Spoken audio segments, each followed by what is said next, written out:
Welcome back to another episode of Gab with Gabby.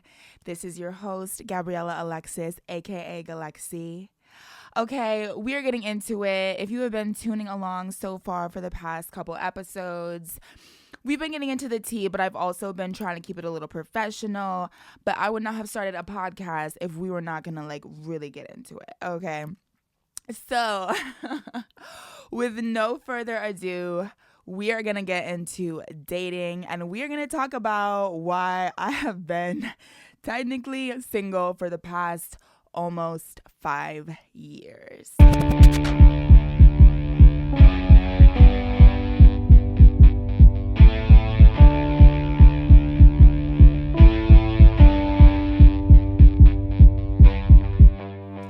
Okay, so as usual, I'm gonna tell this story how I know best. We're gonna take it from the top. And yeah, we're just gonna talk about just pretty much my whole dating journey. You're welcome. Okay, so yeah, basically I've pretty much always been boy crazy, let's be honest. Yeah.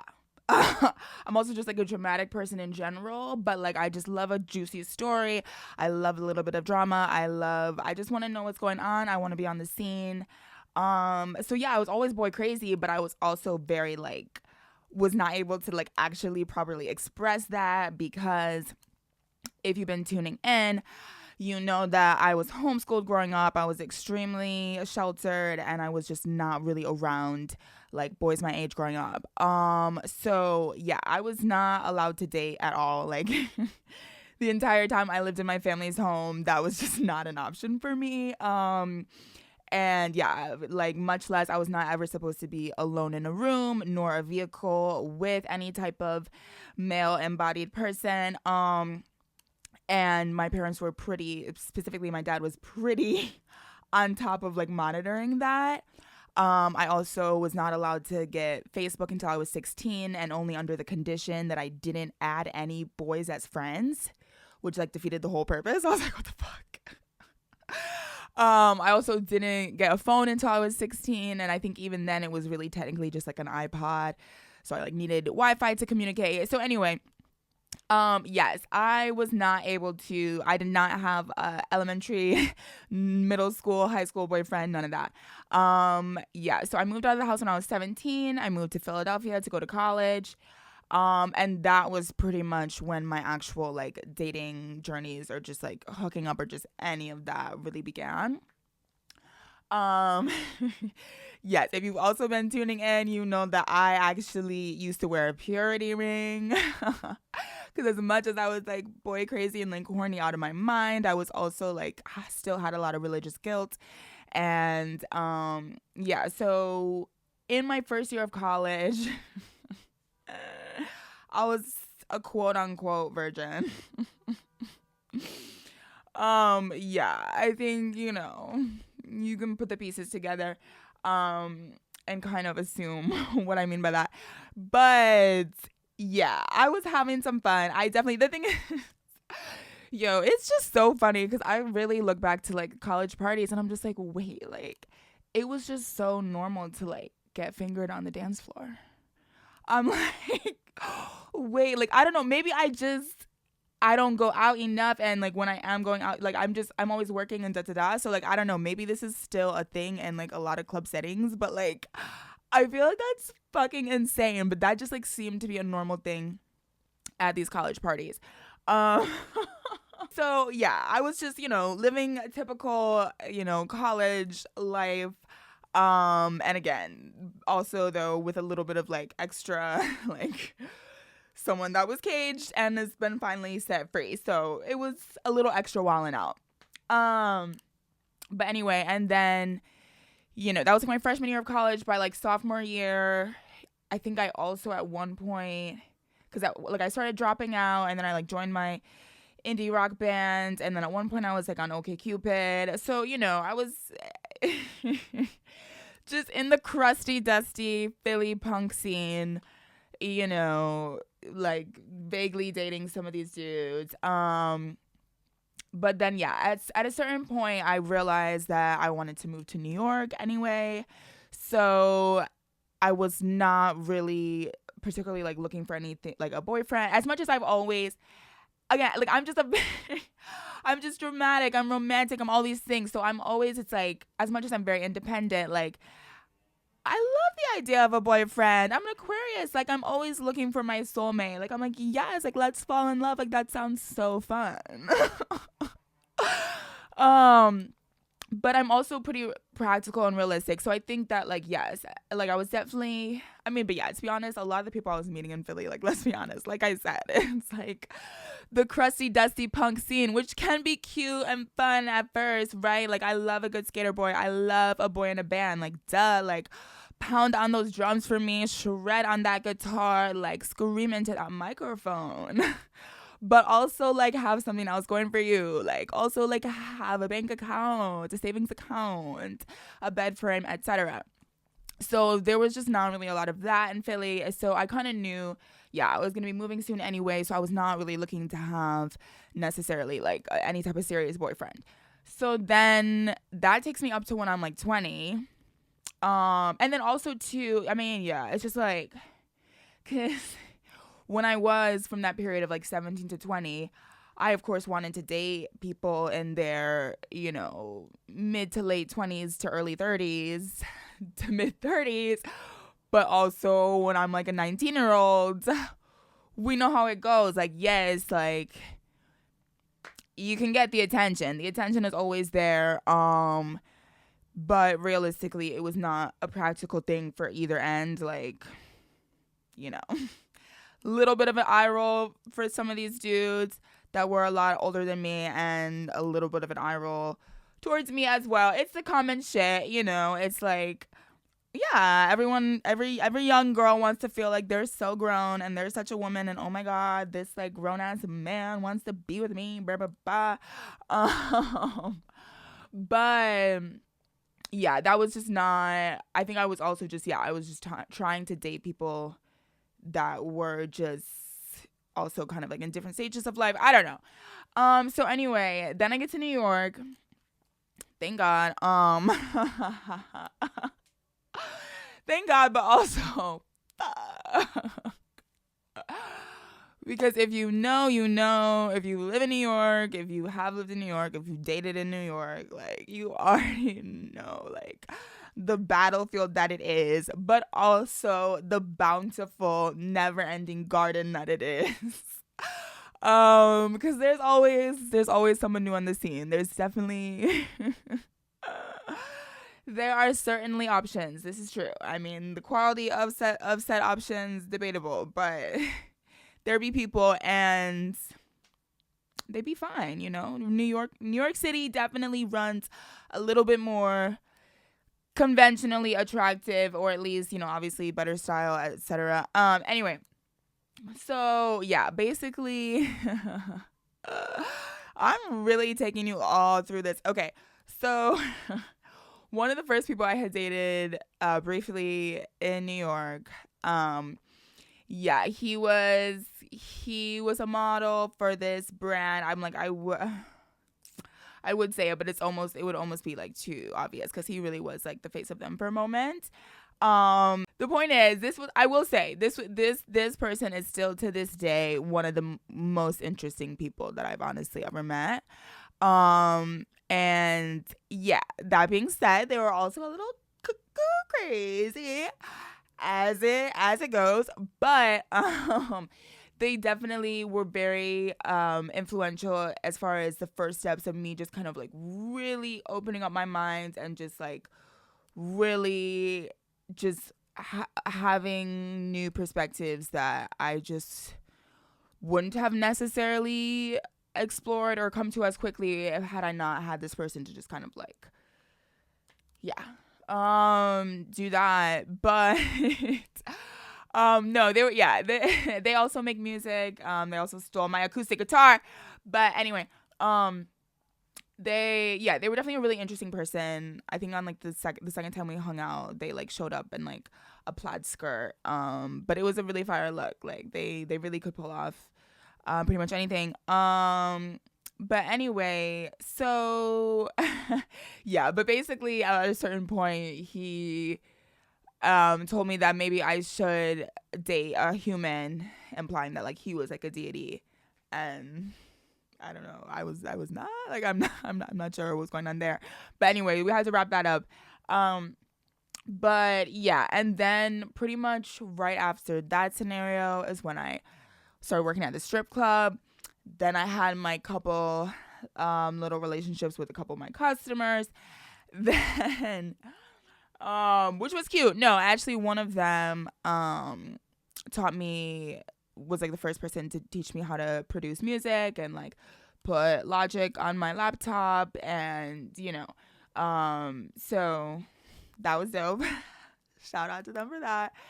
And yeah, no, I mean, another one, like, it was like my first summer in New York City, my first summer finally being of legal drinking age. He was a bartender and a DJ, and it was just perfect. We just had a ton of fun, and boom, boom, boom. But yeah, then I had a scenario that we're gonna save the tea on that for another day. But basically, I had a scenario where someone that I was like kind of seeing, and then let him move into my apartment, and then he stops paying rent, and then I didn't know about squatters' rights, and then things got a little crazy and a little violent, and money was being stolen.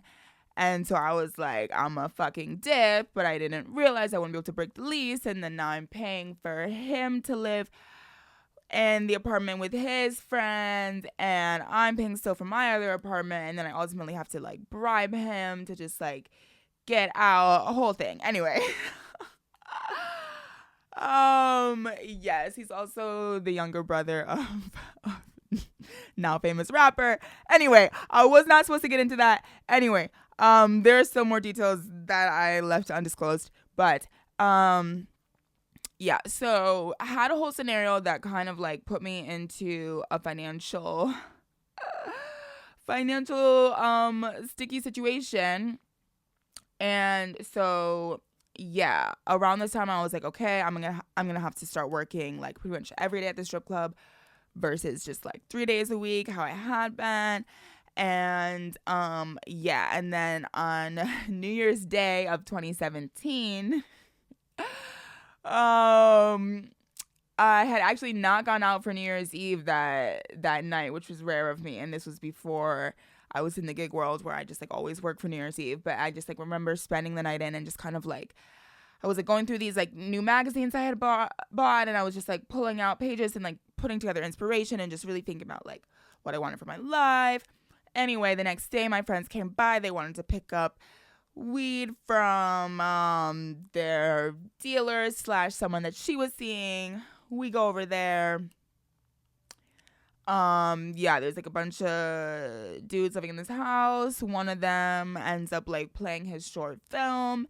It was actually really fire. And this was around the time that I was also just like recently, I mean, it was just the time I was just trying to build my online presence in a million ways. I needed to build my reel. I needed to build my social media presence. I just had so many ideas. And yeah, I met someone who, yeah, I really fucked with their creative vision. I saw that they knew how to operate a camera and a video camera and edit well. And yeah, so anyway, basically, yeah, I ended up dating this person. This is still my longest relationship to date, okay? So this is when I met him right when I was 21, right before I turned 22. So we dated when I was 22 and 23. It was very cute. I think at the time, we were really great for each other. We had a lot of fun together. We looked really cute together. I would style him, and we would always go out in our like kind of coordinating outfits, which if you know me, that's just kind of like a given. If you're going to be spending a lot of time with me, like, I'm sorry, but like you're just going to have to coordinate looks with me. But anyway, But no, it was really cute. It was my first serious relationship. He ended up moving in with me after like 6 months, which is very much like I was definitely like initiating that idea. And yeah. Basically after 9 months, he had been talking about how he always thought it was like kind of hot to like have a girl's name like tattooed. At the time he didn't have any tattoos, and he was kind of like, yeah, I mean, like your name like would be like your name, like you do have a really beautiful name, which like, yeah, obviously. Anyway, long story short, we're going to Miami, and he's just like, yeah, like I'm trying to get your name tattooed on my chest, first tattoo. He also did want me to like potentially get like his name or his initials. Mind you, I also didn't have any tattoos at this time. I had my own idea of the tattoos. I wanted to get like, if I was gonna get tattoos, my first idea was just to get like just different lines like down my spine and just like down my limbs. Anyway, so I was kind of like, I'm not really sure about that. But I was like, but I'll pierce my nipples. So yeah, basically my first boyfriend tattoos my name on his chest after 9 months, and I got my nipples pierced, and yeah. And then he met my family, and I met his. Well, I'd already met his, but yeah, and yeah, but as I've mentioned, my family is very strict, very conservative. So meeting the parents, meeting the fam definitely was kind of a big deal. And I did try to kind of prepare him for it and warn him for it, but apparently he just like went into survival mode and ended up painting a different picture. Basically my parents already knew that we were living together at the time, which in my head is kind of like, you can put the pieces together. And again, they also knew that I was a stripper at this time as well. But basically my boyfriend tried to make it seem like, oh, we were not sexually active. Again, like, I'm like, to be fair, my father can be very intimidating. Like I said, like, I'm just like, okay. Like, apparently he just like went into survival mode.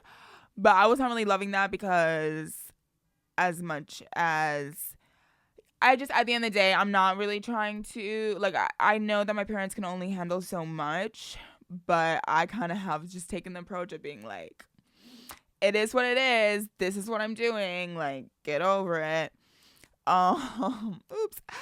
Hopefully they never watch any of these. But anyway, so yeah, that was my first relationship. I will say that at a certain point, basically, you know, as things go, it's like you meet someone, and in the moment, you guys might be on a very similar plane, and that's kind of why you intersect. But if each person is kind of like moving at a different rate, at a certain point, it's just like hard to really keep it together. You know, and I think at the end of the day, I'm an extremely driven person.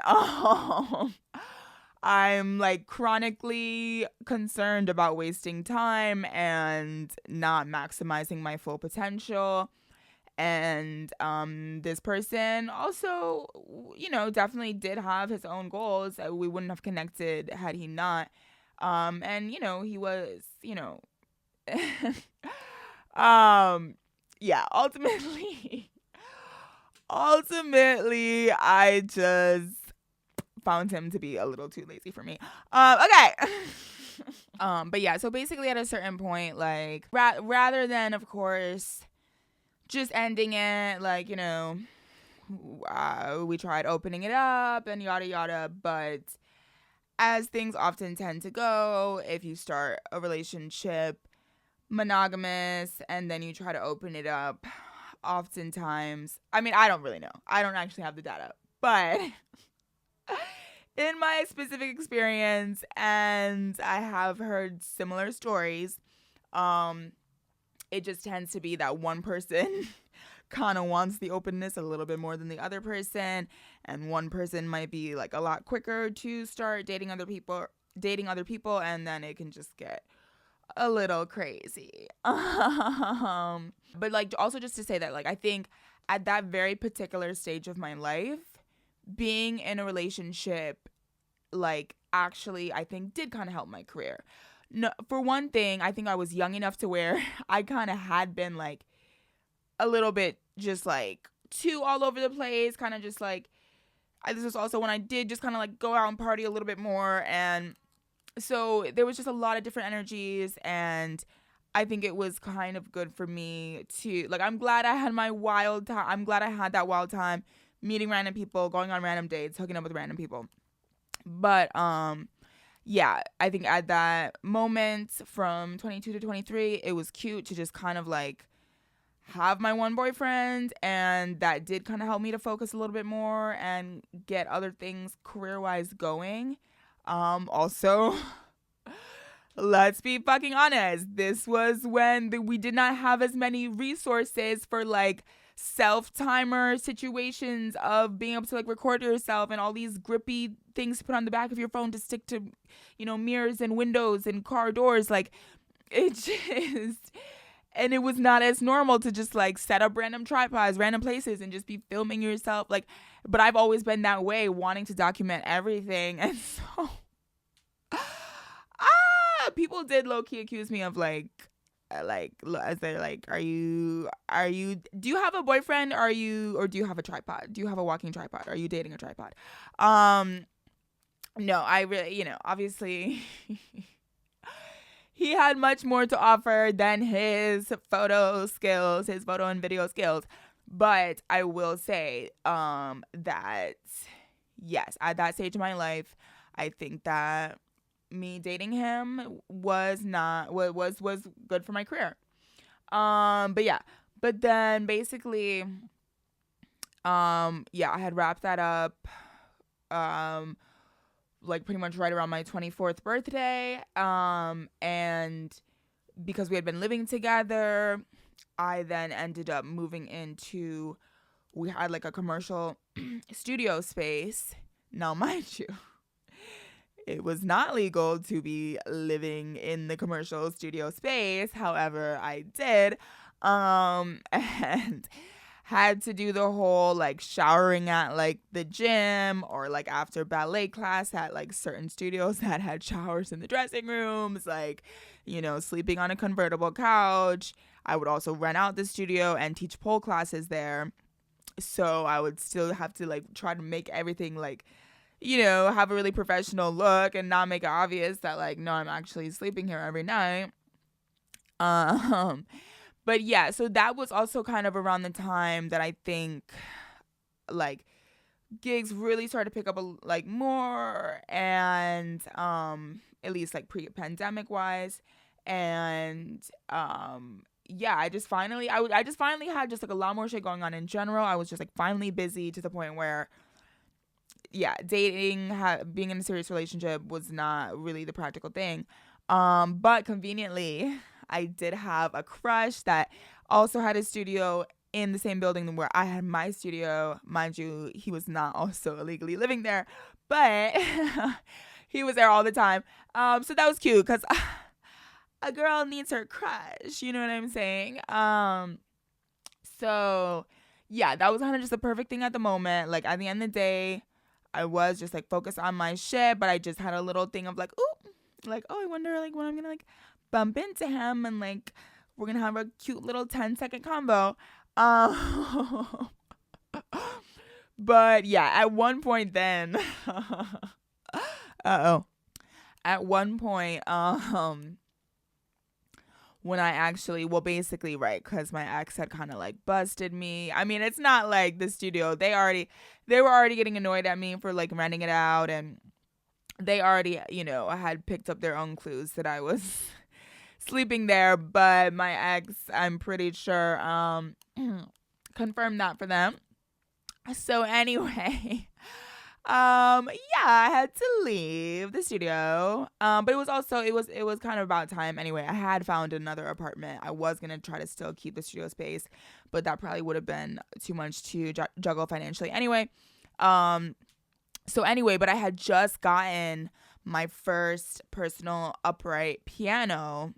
I had just gotten it and like gotten the movers to get it like up all the steps into my studio, and I was so happy because that's just had been a dream of mine for so long. Um, yeah, to have my own real piano. And yeah, so anyway, when I realized I had to leave the studio and I wouldn't have space for the piano in my new apartment, I then had the brilliant idea of asking my crush if he would house the piano in his studio. And then I would just have to go to his studio and serenade him to get in my piano practicing. Oops. So anyway, that was my brilliant idea. Which then took a plot twist when I thought that he and I could move the piano from my studio to his studio on our own, because there were no steps involved, and like, he had some dollies or whatever. But as we came to find out, that was a little bit more of a difficult task than we anticipated. And long story short, the piano ended up falling from a mostly upright, slightly tilted position onto my big toe. And luckily it is still attached. However, the bones were shattered. I was, of course, in denial. I was oh my God. Yo, it's just hilarious because like in the moment I literally was just like so like I think I screamed, but I was also screaming because like, oh my God, my piano just fell and like was damaged and like whatnot. So I don't think it was like super obvious like what had happened. So anyway, I literally tried to just like play it off like nothing had happened because I just like didn't want him to feel bad. And like I was like, oh, like, yeah, let's like take a shot. Yo, the fucking mind of a 24-year-old. Anyway, yeah, I still ended up going over there a few times to play what was now like a somewhat broken and very out of tune piano, with my foot that was like slowly recovering, because I also, since I was like in denial about it being broken, I didn't go to the hospital right away because I also had a gig pole dancing on stage with Travis Scott for Rolling Loud tour. And so obviously I was not going to miss that. So I literally stuffed my like enormously swollen toe. Like this was probably 10 days after it was shattered. I stuffed my toe into like an 8-inch pleaser and I was like, nope, I'm getting on stage with Travis. Let's go. But anyway, so yeah, I finally did get it x-rayed and they're just like, yeah, it's like we can't even like count the number of breaks. But anyway, so yeah, but I still end up going over to this dude's place, serenading him. We did end up going on a few dates. And all of that. But but ultimately, like, I had just kind of spent too long, like, it's like when you drag out the crush phase for too long and you spend too long just, like, fantasizing about someone, it's just a little bit hard for, like, expectation to meet reality. It was really cute. Like, we had fun, but, yeah. But no, he is very talented, and I definitely, was inspired by him in many ways. And this was all 2019. So basically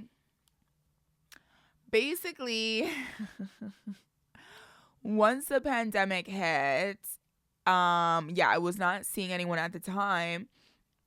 And so, yeah, I kind of panicked and like many people hopped on Tinder. But then also, mind you, it was a weird time to be on Tinder, like the middle of March in 2020. Because like, yeah, like all these people were on it, but also like everyone was kind of like, but wait, like we can't actually meet up, or like can we? And then it was like this whole like thing, and like, yeah, anyway. So yeah, I was kind of talking to some people, whatever, boom boom boom. And then basically this guy who I had met a few months prior, and apparently like made out with him at this party. I don't really remember that part. But anyway, but after that party, he like came to, I had invited him to come see me perform my music. I was performing at the Bowery Electric. Like some of my original songs, just like me and piano. But yeah, so he had come to see me perform, which, you know, especially with my music, like, well, first of all, it's just hard to get people to come out, you know, in general. And especially with my music, like, it can just always feel like a very like precious thing to me. And so yeah, basically, like, if you want to get to my heart, show up to one of my performances, and specifically, especially if you have the opportunity to see me perform my music. That's the way. So anyway, no, but yeah, he had come through, and I really appreciated that. And then I had also had a show around my birthday, and he had come through to that as well. And he had brought some friends, which was sick, because I think this was also a show where it was like I needed to sell a certain amount of tickets to not have to like pay a fee to perform there. So yeah, so that as many people as I could get in the door definitely went a long way. But anyway, so I had really appreciated that. Like, I was just like, okay, fire. Like, this dude, like, yeah, he's supporting me. He really fucked with my music. And that always means a lot to me. So yeah, around beginning of pandemic, he started hitting me up. He was like, hey, if you want to get in the studio, like, I have a producer who, you know, is, yeah, still like, yeah, we can do a session. We just have to wear masks, except for when you're in the booth recording. Boom. So I was like, okay, yes, like, fire, because obviously, like, I was already feeling very stir crazy. Yeah, my gigs had been canceled. I didn't really know what I was doing with my life, which is a very rare thing for me, because I always am someone that has like a pretty clear like weekly, monthly, yearly, 5-year, 10-year plan. Like, so this was definitely a plot twist I hadn't expected. But yeah, of course, nothing I want more than to be working on music always. So I was like, okay, perfect. So anyway, yeah, we had gone in the studio together and ended up having an amazing session. There's still one song from that session that I will at some point be releasing, because I actually do still fuck with that song. But especially at the time, it was by far, you know, the best. Like, it was the first time I had tapped into a certain energy in my music that I had been trying to tap into for a while. Just as like, yeah, the whole pop punk, just indie rock vibe. And so that was kind of one of the first songs where I really felt like, yes, it just all came together. And so I was really proud of that. And that experience definitely just like was a very bonding and like magical experience for the two of us. And because I just, yeah. I always like fall in love through music one way or another. Like, whether it's, yeah, just like I tend to date musicians, if not musicians, like, yeah, filmmakers or something else where it's visual arts, but also probably does incorporate music in some way. And yeah, I mean, what's more romantic than music? What's more emotional? It's just, I mean, yeah. So obviously, yeah, and he was also an Aquarius, and we were both just kind of on the same wavelength of just wanting to just create and scheme and dream and ride our bike 10 miles, 15 miles to the beach. So yeah, so I ended up getting into a pretty serious pandemic relationship. We were like essentially quarantine buddies and all that. And contrary to what I had told myself I would never do after my ex had moved in after 6 months, not to say that like I don't regret that. I think that again was the best thing for that time. But anyway, in hindsight, I did realize like reasons for which that's pretty soon to be moving in with someone. But being as though, again, this is quarantine, this is pandemic, time was just like moving in a different way. The future was so vague. And yeah, so anyway, basically after 3 months, I start moving in with him. And then a few weeks later, he was having severe pain to where we had to go to the emergency room, go to the hospital, and he needed a surgery that was supposed to be simple, but the surgery did not go well, and he died 3 weeks later. So yeah, I will at some point in time like get into that a little bit more. I'm not going to be focusing a ton on that right now today, but yeah, basically that was my last like serious relationship, in the sense of like being with someone exclusively, calling each other boyfriend or girlfriend, or like calling each other, partners. I had met many of his family members. He had bought tickets to meet my family in Michigan. Basically that was a really, really intense, challenging, traumatizing experience.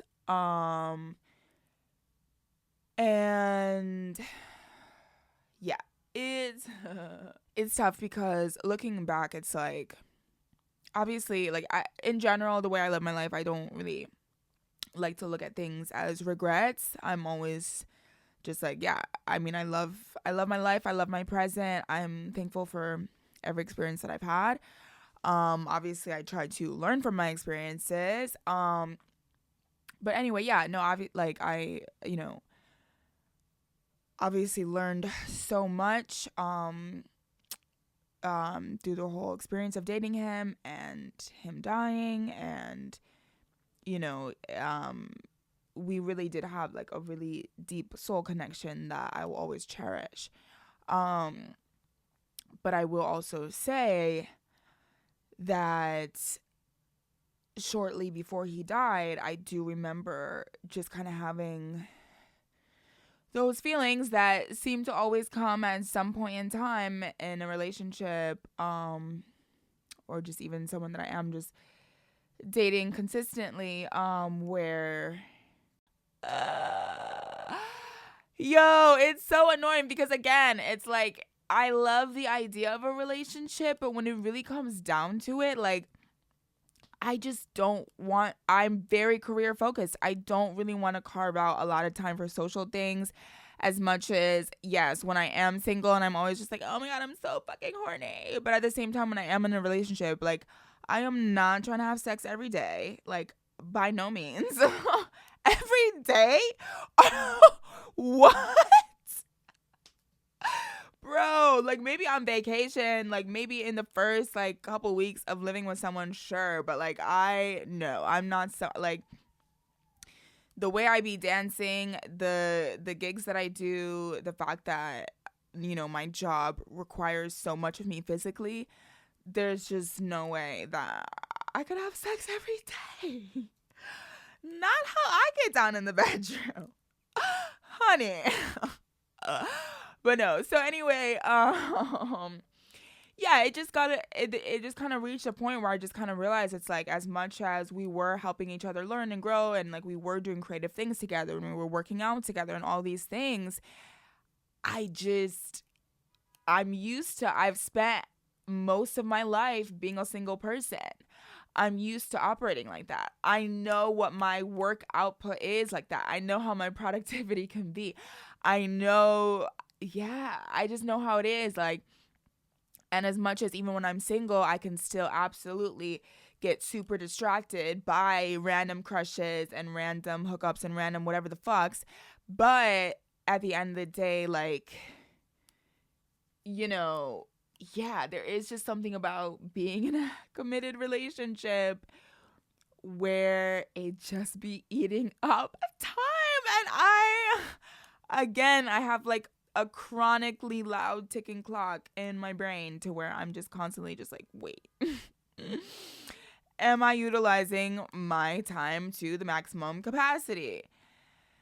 And yeah, so that was just a weird thing because I do remember, and again, I don't like, it's hard to say what parts of this is also just like my mind trying to justify and try to make sense of things because of the grief and just trying to be like, oh, well, you know, blah, blah, blah. But, yeah, in a way I did kind of look back and think like, damn, like had I not been, you know, dating someone during the height of quarantine and then, you know, planning a funeral and being in like a deep grief state or whatnot for a few months where I was kind of isolating myself from the world and like I didn't post online for like 9 months, and you know, part of me is just like, damn, could that have been the perfect time for me to like, if I had just been alone, like, you know, would I have just been making all this art? But then at the same time, you know, you could never, it's like obviously you could never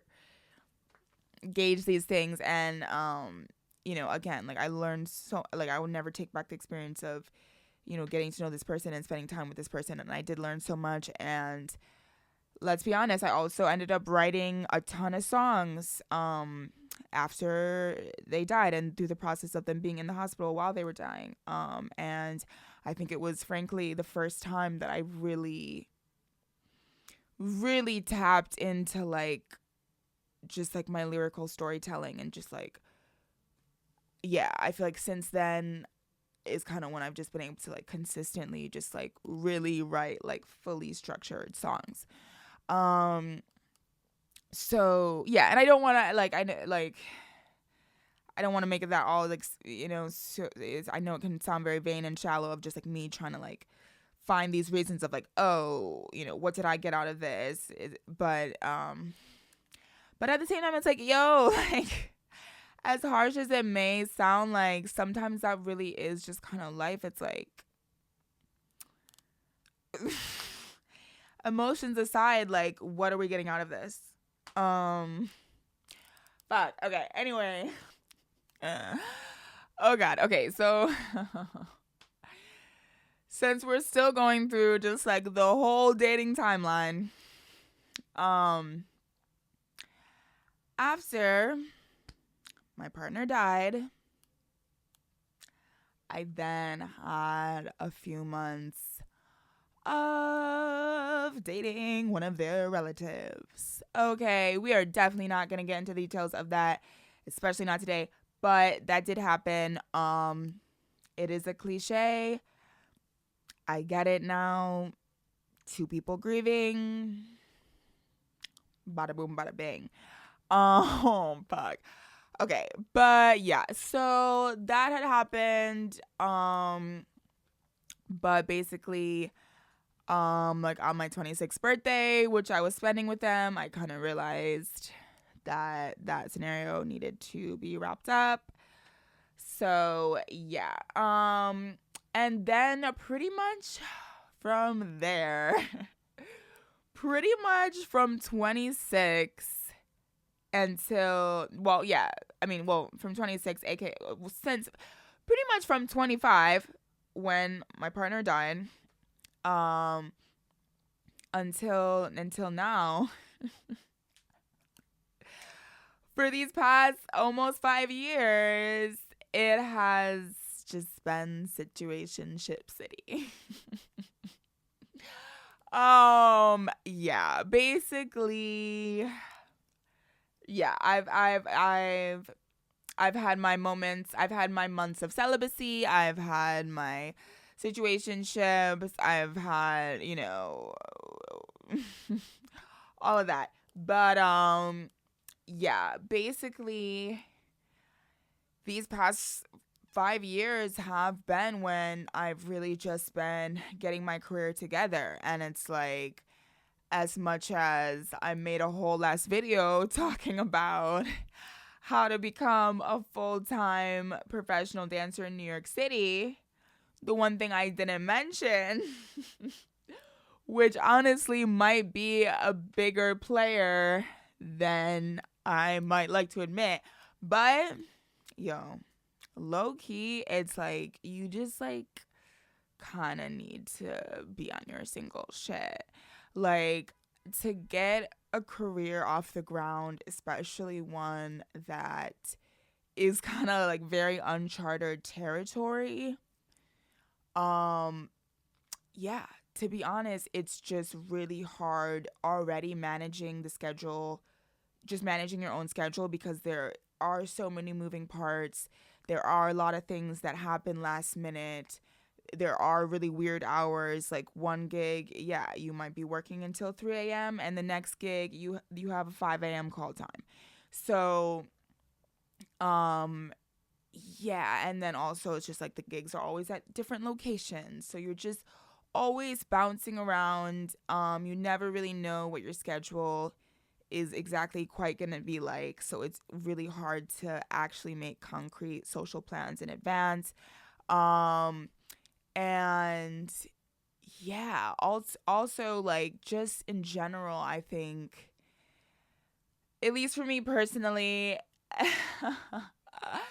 as much as I take so much pride in like my individualism and like, that I'm not easily swayed or not like easily falling victim to peer pressure, at the same time, like I do see myself when I am dating someone, like I do see myself mirroring them and like kind of trying to like emulate them in certain ways or just picking up on their habits. Obviously all these things are natural things. So it's just hard to really, really, really, really just be coming at everything from just like fully your own perspective. And just even when it comes to just as simple as things of just like, okay, do I say yes or no to this gig? Like, just not having anyone else like too closely in your ear can really make a difference. And not to say, or not even just that, but yeah, or just also though, like just generally like being I mean obviously people can be in a relationship and like be on their phone all the time. I guess I do kind of get a little distracted. Oh, because if I really like someone, like I really don't, when we're hanging out, like I don't like to be on my phone all the time. And so it could even just be those 5 hours that I was just carried away in the moment with them. And then it's like someone texted me about a gig opportunity. And by the time I see it, it's already been booked. And like, there's just nothing like, I get so much guilt over that. Like if I miss a gig opportunity because of some fucking boy, oof, girl. Yeah, no, thank you. But no, it's a balance, right? But yeah, I just, especially again, like as it's one thing now that I am more established in my career, to where I actually do need to force myself to like have a better work-life balance and not just feel like I need to say yes to every gig. But again, like as I was getting my career off the ground, like it was pretty necessary that I just had a super open schedule. And it's like, yeah, especially it's like, oh, like if like, cause there'll be times where I get a super last minute thing and it's like, okay, like as long as I'm home and I can just grab some quick costumes and head over to the venue. But it's like if I wake up at someone else's place and I don't have all my costumes with me, and so now I have to, like, it's just, yeah, it can make a big difference. So first of all, the time has just flown by. Like, it's actually crazy to me to think that I'm like, wait, it's been almost 5 years since that last pandemic relationship. But yeah, so honestly, it's like, again, like I always love to have a crush. Like I need someone to think about. Like, I need someone to like stalk online or like something. But like, I'm an entertainer. I literally entertain people for a living, and like I don't get any entertainment for myself. Like, goddamn. Um, but no, that's the thing. It's like, of course, like after going through like I'll, if I have a 12-hour workday and I'm literally like carting 30 pounds of metal, aka my stilts, from one gig to the next, like sometimes, from one state to the next. We're in Connecticut and Jersey and Manhattan in like one night. And yeah, I'm like doing aerial, and I'm, putting lifting my own body weight, putting my skin through fucking hell, and just my body through the ringer. Like, you think I don't want to come home to some strong hands and a romantic massage? You think I don't want to get dicked down after a long day at work? Like, bro, I'm only human, okay? Like, I'm not that much of a superhero, okay? As much as I am. A bitch still has needs. But no, so yeah, honestly, like, it can be tough. Like, it really can be tough. And that's what I'm saying is like, honestly, it's like, unfortunately, sacrifices sometimes have to be made for other things to be able to flourish. And the fact is that, yeah, I've been able to have a lot of success in my career over the past 4.5 years. And I do think that a lot of that has been due to the fact that, yeah, I haven't been spending that much time, dating, and I haven't been in any like serious relationships. As much as like it can get lonely, like I do get horny, and it's just like, fuck. Sometimes I will still take that physical pain and aching and longing over the agony of feeling trapped in a relationship or a situationship that is no longer helping me to grow, that I know is draining more of my energy than it is refilling my energy. And again, just like anything that's getting in the way of my career in any way, like, yeah, if I just do feel like I am starting to get a little too comfy, a little lazy, and I'm not really working like I could be. Again, here's the thing. It's like, because sometimes I say these things and I'm like, fuck, I don't want to like support this like over capitalistic, mindset of just like, oh my God, all our value comes from working, and like we just need to work as much as possible. Like, no, especially if you don't like your job, like if you haven't, built a career for yourself to where you actually really love what you do for work. Don't just like slave away at a job you hate, if you don't have to like be able to put food on the table for like you and your family.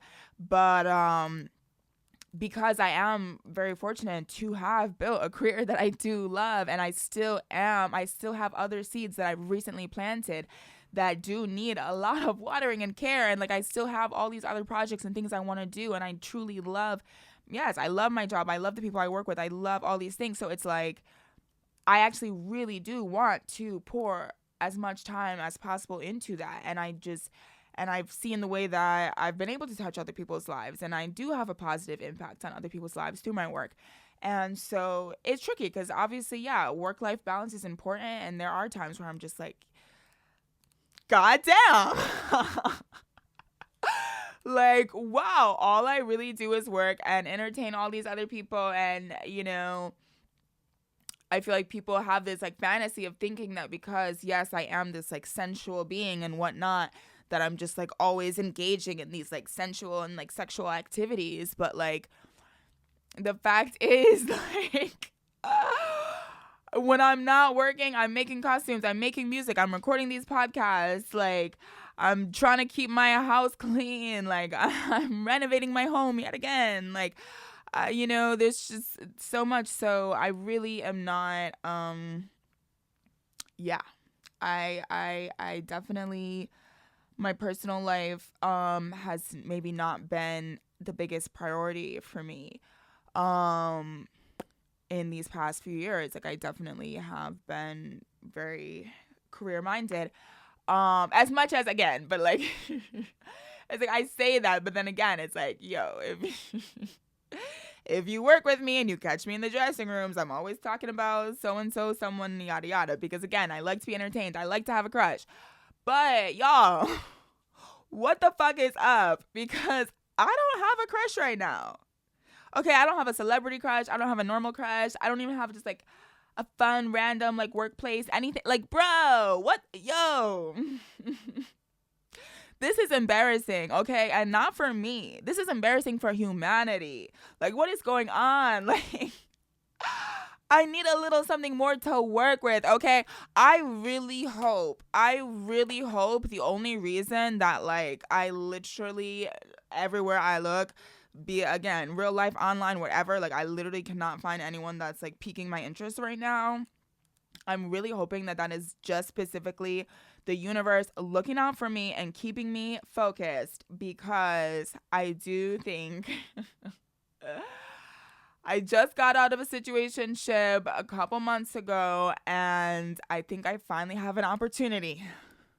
If I can just stay focused and not be on the lookout for my next crush, and just really, as much as I already, again, thought I was already overdoing it with the work, if I just keep my head down for a little longer, I think it could actually be really, really, really, really amazing for my career. Like, I just feel like this might be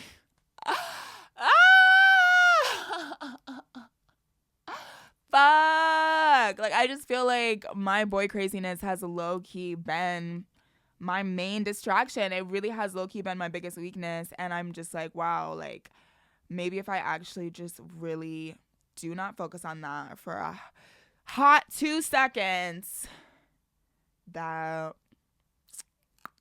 shit could get crazy awesome. Let's fucking go. I am ready. I've been grinding so long. I want to see it pay off. Okay. Okay. No. Why am I in such a silly, goofy mood? But basically, it really is lonely at the top. Okay. Like, as a woman, the more hot and successful that you become, it actually really limits your options of people to date, because there's just really very, very few people that can keep up and that are not like shaking in their boots, like intimidated and terrified. So yeah, TBH, at the moment, I am not impressed with the selection. Okay, again, I just really hope that is the universe just like not letting me see what diamonds are hidden in the rough. So yeah, I'm really hoping that if I can just keep my head down long enough and get some shit out of the way to where the universe realizes it's time to reveal something a little better. I look forward to that day. Goddamn. But yeah, I do really hope that, I hope you're out there. I hope someone is out there that can step up to the plate, okay? Because, listen, I have a lot to offer. Okay, like a lot. Like a lot. So, fingers crossed. And I bid you all a good night. Yeah, the sun is, it's not night yet. The sun is setting. But anyway, thanks for tuning in to a silly episode of Gab with Gabby. And I hope you enjoyed all the TMI that I just shared with you today. Tune in next time.